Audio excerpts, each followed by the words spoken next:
Hello and welcome to the Comic Cave. I'm Ramsey, aka Captain Away, and today we're looking at the 1997 story arc, Heroes Reborn, The Return, from Marvel Comics. If you recall from my last video, which you definitely watched before clicking on this video because you're a good and trustworthy person who doesn't skip to the end, the dark sides of Professor Charles Xavier and Eric Lyncher, better known as Magneto, were psychically mixed and combined together with their mutant powers to form into a separate being of pure rage and hate that would come to be known as Onslaught. Stopping Onslaught involved a huge number of the heroes of Earth coming together. This included the X-Men, the Avengers, and the Fantastic Four, with appearances from a few others like Namor and even Doctor Doom. Jean Grey psychically separated out the personalities of Bruce Banner and the Hulk, returning the Hulk to his more violent, rage-based persona. This gave Hulk the strength to destroy Onslaught's body, but the being simply became a floating mass of energy, and was actually more powerful now that it was freed from its humanoid form. In order to finally bring an end to this evil, the various gathered non-mutant heroes of the world entered into the glowing energy, becoming new hosts for Onslaught. Once they were all inside, even Doctor Doom, the mutants attacked the energy and destroyed it, seemingly killing both Onslaught and all the heroes of Earth. Of course, it'll turn out that basically no one actually died here. Onslaught will get his chances to return in stories that I may talk about at some point in the future, and the heroes of Earth, we soon learn, were transported to another world where they lived out different versions of their lives, with different origin stories and events, and no memories of their previous lives. This is because, due to the collapsing comic industry of the 90s, Marvel attempted to save sales on some of their bigger books by giving the books to Rob Liefeld and Jim Lee, who had previously been fan-favorite creators at Marvel, but had left to start Image Comics and Wildstorm Comics. Lee and Liefeld had just 1 year, 12 issues, to prove that they could improve sales. I'm not sure whether or not the plan was to let them keep the series if they were successful, but either way, at the end of the year, Marvel was ready to bring their heroes back into the fold. And for that, we get this event, Heroes Reborn, The Return, as the heroes of the New Earth learn that they don't belong in this other world and need to go home. So let's see how that all works out for these heroes of two Earths, and take this away.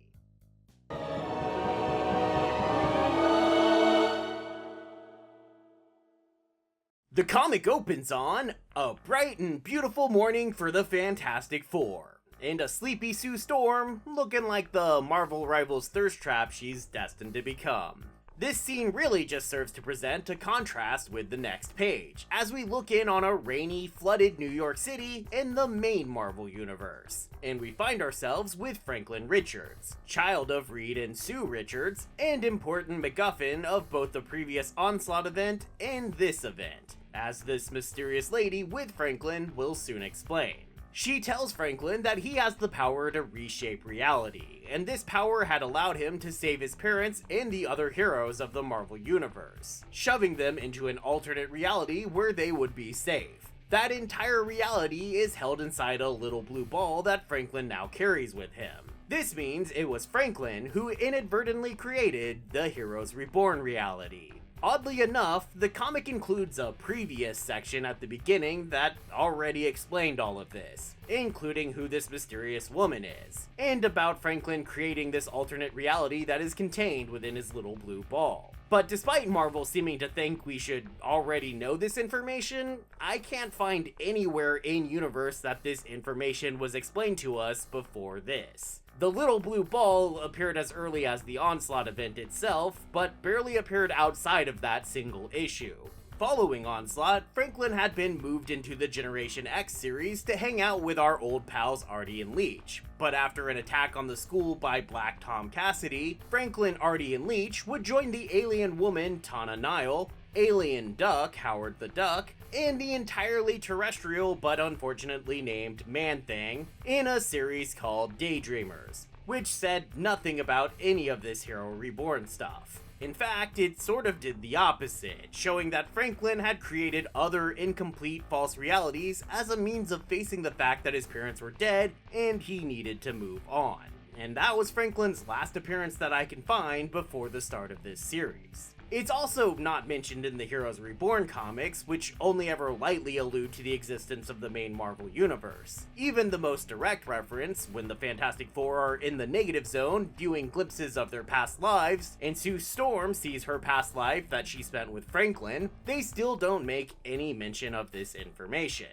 As far as I can tell, we're learning of this all here for the first time. So this weird introduction thing seems to be a massive spoiler for their own comic, which is a weird choice, but I'm not sure anyone was really in the driver's seat for this period at Marvel. The mysterious woman returns Franklin to Man-Thing in the Everglades, where he's been since the end of Daydreamers, also revealing to us that this opening interaction seems to have been just a dream. But soon enough, we see what looks like a shooting star crash down on an astronomer, killing him, and the blinding light takes the form of this same mysterious woman. And I like to think that introducing her in human form with just her feet is an intentional jab at both Liefeld and Lee, who are notoriously bad at drawing feet, no matter how much their art for the rest of people's bodies might be revered. But maybe that's just my headcanon. The woman will then join Franklin and Man-Thing in the Everglades, where she will reveal that her name is Ashima, and explain that she is one of the Celestials, a race of immortal space gods with immense power. We last saw them on the channel take on the Beyonder in the mess that was Secret Wars 2. The Celestials are said to have influenced the development of, or even created, humans as well as the Eternals and the Deviants. Ashima, who has taken on human form to meet with Franklin, sees him and his developing powers to create entire worlds as the culmination of the Celestials' experimentation on humans. And that means it's also time for that experiment to end. To demonstrate to Franklin what she means, she takes him inside of the blue ball, down to the world that he created. Here she reveals that with Franklin's ability to create this new world, the old Earth is no longer necessary. So she tells Franklin that he needs to make the decision of which world to keep. Either the Celestials wipe out the original Earth, leaving only this new Earth, or he destroys his own creation to leave the original. Franklin doesn't like the idea of doing either, since either way people die, and killing people is bad. Mom and Dad said so.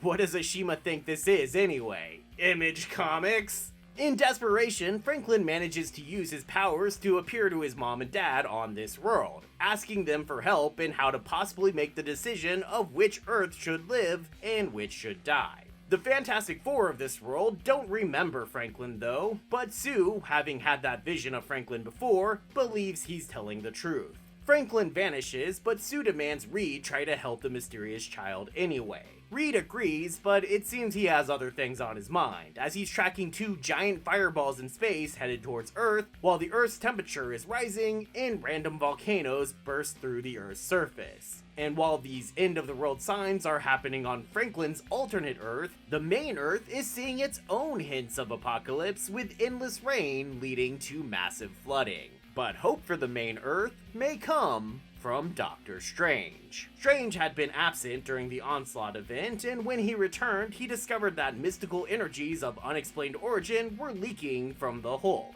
Following them, he found himself in another universe, where the heroes he believed dead were actually still alive and well. Also in this other universe was a second Hulk, with the real Bruce Banner inside of him. This is because when Jean Grey separated the psyches of Banner and Hulk, Hulk destroying Onslaught's physical form had the additional consequence of also splitting Hulk and Banner into two different forms themselves. While the Hulk form was knocked out from the fight, Banner woke up and joined the other heroes in entering the floating energy of Onslaught. So he was brought into this new universe where he again became the Hulk, just as he had originally. But this anomaly, the same being existing in two different universes, has created a sort of bridge between those universes. This has prompted Strange to investigate this link. And through that link, he's contacted by the fake Earth's Loki, who has also come to realize that his Earth is not the real Earth. But what he hasn't come to realize is that he's not the real Loki either. As he wasn't among the heroes grouped up inside Onslaught, Strange has found that the real Loki is still in his dimension, running around and causing trouble like Loki do. Not that it ends up mattering too much, as Ashima realizes the fake Loki is interfering with events and squashes him like a bug.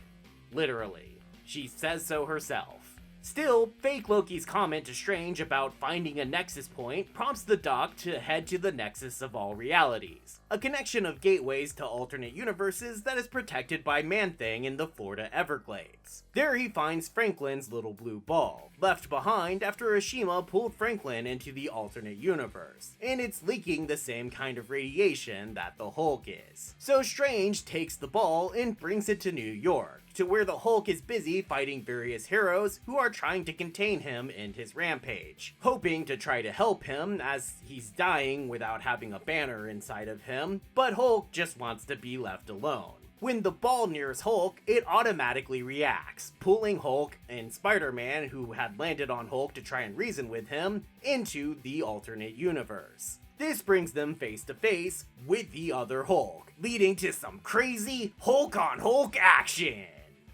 Wait, you know what I mean. The damage done by the Hulks gets the Avengers to show up, revealing to Spider-Man that all these heroes are still alive, which is less surprising news to them. Aw, don't be like that, Vision. You're totally alive too, even if you are a clanker. It's not their appearance that brings the Hulk brawl to an end though, but Doom's. Doom, for some reason, had a ridiculously massive ship at the bottom of the bay, and he creates a force field around the two Hulks that suspends them in place. Doom is here because Reed has continued to look into those apocalyptic signs and the idea of Franklin creating their world. With the help of Iron Man and another trip to the negative zone, they discover that their world really is only a year old. So in order to figure out what's going on and prevent the end from coming, they decide they need to reform what they called the Atomic Knights of the Round Table, a name the big brains of this planet gave themselves during their college years. This included Reed Richards, Tony Stark, Bruce Banner, Hank Pym, and even Victor Von Doom, as well as a guy named Rebel, who I'll sort of mention later. These Atomic Knights had all come together before to face off against Galactus in the big crossover event that had served as the final issue for each of the 4 Heroes Reborn series. Now, Doom has answered Reed's call for help once again, and taken the liberty of grabbing the Hulks along the way. Franklin, meanwhile, has continued viewing this new world with Ashima. They come across an injured baby bear, and Franklin begs Ashima to help it. Ashima finds it pointless, since everything in this universe might be dead soon anyway, but mostly to just get the child to stop whining, she does help. Franklin is overjoyed, declaring her not such a bad person after all. And Ashima don't like that, and decides to reverse her decision, killing the baby bear cub instead. Man, Ashima fucking sucks. Franklin's not happy with her either, unleashing his power to knock her away and then running away from her. But he runs blindly through the forest and falls off a cliff. Severely wounded by this, Ashima considers her task done, just not by the means she expected. But the other Celestials contact her, telling her to save Franklin's life. She does as they ask, but healing Franklin puts her in touch with not just his memories, but the memories of everyone on the entire world that Franklin has created. So she suddenly sees everything that they have seen, feels all that they have felt, and knows all that they've known. Which, honestly, I would think would actually be a pretty unpleasant experience. I mean, people are icky. Think of all the gross things people are into. She lived every single one of those. Gross. I guess enough of the experience is good, though, because she finds herself emotionally overwhelmed and even crying. I mean, totally not crying. You're crying. What are you even talking about? Franklin, now healed, asks Ashima if she'll finally let him go be with his parents. And with her new sense of emotions, she seems to understand why it is he wants to be with them so bad, so she relents. So the two join the heroes on Doom's Ark, just in time for another Celestial to appear in the sky, ready to end the world. Ashima reveals that Franklin has chosen this fake Earth for destruction, and that once the deed is done, he will go with her to meet the destiny the Celestials have planned for him. But the gathered heroes are not willing to accept the fate of either the world or Franklin, promising to fight for both. So Ashima decides that battle just isn't worth it, promising to spare the world and Franklin if all the heroes simply agree to return to their homeworld. Thor accuses Ashima of just being afraid of the combined might of the heroes, and she responds by snapping her fingers and turning Thor into a frog. And, honestly, I always appreciate a good Throg reference, but this is a moment of signature Peter David situational humor that I don't feel fits the mood of this comic. It's had a few other moments just like this, but this is the one I feel least meshes with the events, so that's kind of why I'm pointing it out, I guess. So the heroes decide to simply do as requested, and they leave.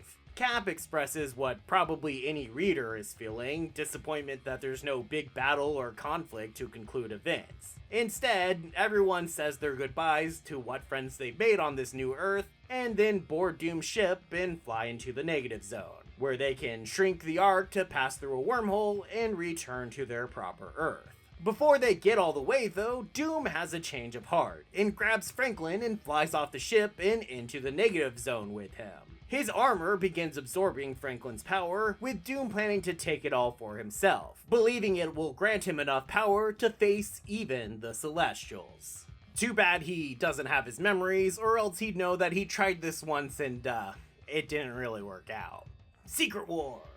The heroes manage to slow the pair down though, grabbing back Franklin while Thor uses his hammer to open up a path to a pocket dimension, where he will trap both himself and Doom in order to prevent Doom from achieving his goals. They disappear, the remaining heroes finish their journey, memories flooding back into them as they break across the barrier to their world, and then they're home. Sort of. The ship blows up in space, but most of the heroes make it back down to Earth safely. The Hulks are also combined back into one being, and back on the fake Earth, life continues on. That's where the series ends, with the heroes mostly being shown returning in their own series, but there were several one-shots that were also released continuing the story of this alternate Earth. And they're included in the collection, so I'll go over them a little bit here. It seems that after the heroes left, the Atlanteans of this Earth attacked the surface world, flooding it and claiming much of it as their own. A woman named Samantha Dunbar is living in what's left of New York City when she sees what looks like a comet crash into the water. Except that's no comet, it's a man!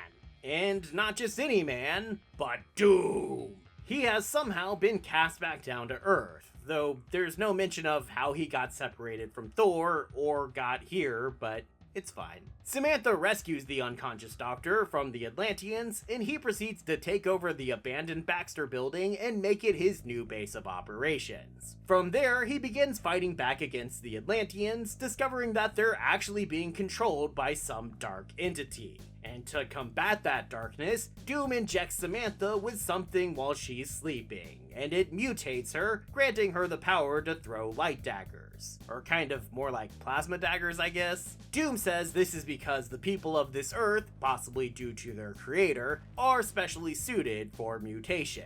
We soon learn that Ashima is also still wandering around in human form, looking a little different, but still having an aversion to shoes. And she finds herself being attacked by a living oil slick person calling themselves Divinity. While under attack, Ashima realizes that Divinity is also being controlled by someone else, that same someone controlling the Atlanteans that had attacked Doom. And that someone is another Celestial, one called the Apostate, that had turned rogue and gone evil. Doom decides that this Earth is under his protection and vows to fight this Celestial. To do so, he makes allegiances with powerful beings from this world, including Dorma, the Queen of Atlantis, and yet another woman in this series that hates shoes, as well as a sorceress named Shakti, Technarchs, a being made of the transmode virus, and rounding out their little group is Divinity, who Doom managed to wrangle and demand subservience from. The rest of the tie-ins are mostly unrelated, the most interesting of which is definitely the Masters of Evil, which reads more like an indie crime comic than a superhero event tie-in story. It explains what became of the title supervillain group after all the heroes returned to the regular Earth. just as much of the rest of the tie-ins do for other characters, like explaining what happened to Rebel, the assistant to Iron Man in the Iron Man series, or to this version of Bucky, who started a Young Allies group. Young Allies and the Remnants are more comedic comics, particularly the Remnants, which suffers from that terrible 90s spastic parody style that I personally can't stand, and seems completely out of place for this whole event. So I'm not really going to go into either of those right now. What all of it comes down to is the final tie-in, just called Doom, as you can tell from this sweet title page where the title is The Panels. Now that's style. This issue shows Doom setting up pylons around the Earth for an unknown purpose. Maybe because a voice keeps telling him he must construct more. And it also shows his little alliance of questionable rulers starting to fall apart. Dorma attempts to seduce him to get him to remove his armor, and the second he allows himself a moment of vulnerability, Dorma reveals herself to be the apostate celestial in disguise. But the apostate isn't the only one who was using tricks. Doom and Ashima had actually switched places, and Ashima was in disguise as Doom during the attempted seduction. So the two Celestials begin to fight, their cosmic power providing energy to the pylons Doom had placed around the world. And with that power, he pulls this Earth out of the pocket dimension it existed in and places it into the normal Marvel universe, on the opposite side of the sun from the Earth, as a new version of Counter-Earth.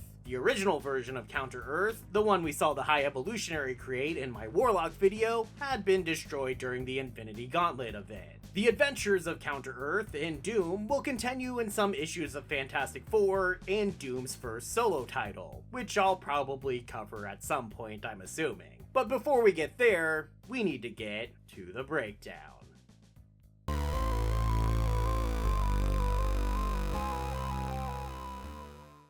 Well, if there's one Marvel event that can make Onslaught look good, it's this one. Even if we just look at the main 4 issues, there really isn't much there. Despite being only 4 issues, it manages to be a pretty slow story. And as I said, there's no real conflict to resolve it. It's just, hey you, leave.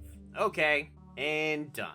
It's just a very weak excuse to bring the characters back to the main Marvel universe, and if this was going to be all they did, they honestly could have done it in a single issue of Avengers, or even have it be its own one-shot, or even just a flashback. The evolution of Franklin Richards during this time period, from powerful mutant to ultra-powerful cosmic-level entity, has had a pretty significant impact on pretty much everything that's come since. Even up to and including being a major plot point of the Fantastic Four movie that came out this very year. And that alone can make a lot of this period feel somewhat worth reading. And honestly, Franklin's interactions with Ashima are largely the best parts of this story. But in the end, it's just a story that doesn't work as the event they tried to push it to be, and there's just not much to hold on to outside of that anyway.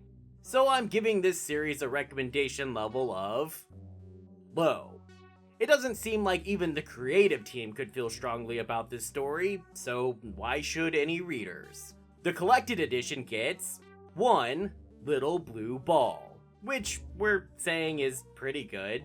Marvel could have just shoved the 4 issues of the actual event in here and called it a day. But instead, the collection includes variant covers, a piece of promo art, and all of the one-shot tie-ins that technically all take place after this event is over, and could have been collected separately or forgotten entirely. So pretty nice to get everything in one neat and tidy package. Thanks everybody for watching, and I hope you enjoyed this video. Gonna take a little break from Marvel events for a while. Probably try to cover some Spider-Man and Halloween themed stuff next, and then on to DC again, I'm sure. Might even be covering some more Marvel Zombies this month because, believe it or not, there is more. There is more. So if you did enjoy this video, or you're excited about any of that, or you're just trapped inside a pocket dimension contained in a little blue ball, then be sure to click the like and subscribe and all those things so you can help the channel out. And so you can help yourself to be sure to be here next time, and I hope to see you then, right here in the Comic Cave.